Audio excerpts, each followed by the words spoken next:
kita lanjutkan kembali perbincangan kita. Terakhir kita ingin ke Mas Natayuda. Mas Natayuda, dari sejumlah kemungkinan-kemungkinan yang tadi Anda sebutkan, yang mana sih yang paling mendekati dengan kondisi antara PDIP dan juga Demokrat saat ini? Yang paling mungkin adalah yang ketiga. Saya memulainya tadi kemungkinan akan berkoalisi. Kalau dua putaran, di putaran pertama mereka berkoalisi. Ini peluangnya kecil, hampir tidak ada.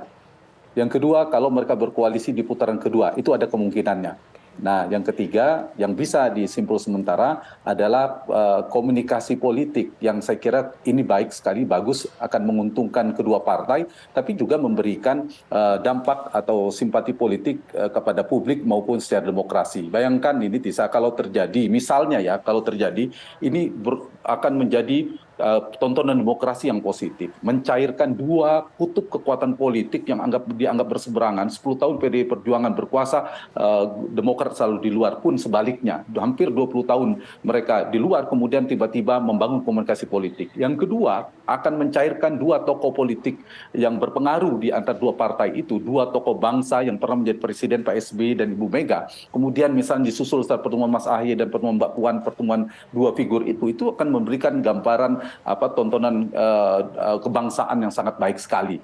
Yang ketiga juga akan mencairkan kemungkinan potensi segmentasi pemilihnya, ceruk pemilih konstituennya, sehingga ini akan memberikan dampak positif. Nah, karena itu saya kira kalau saya ingin menjawab pertanyaan Tisa, yang paling mungkin adalah ini sedang membangun, mungkin bisa dibaca penjajakan politik, tapi sekaligus ini membangun kesepakatan tentang membangun komitmen demokrasi bersama. Jadi lebih pada politik kebangsaan daripada politik taktis membangun koalisi. Ya, dan itu kita perlu apresiasi, dan sekaligus ini saya kira menjadi tadi tontonan demokrasi yang baik, kecuali terjadi koalisi beneran, dan itu akan memperkuat adagium bahwa tidak ada kawan dan lawan abadi di dalam politik. Nah, saya ingin ke Bang Herzaki. Bang, dari sekian banyak godaan yang datang ke Demokrat, fokus dan juga prioritas dari Demokrat sendiri sejauh ini seperti apa?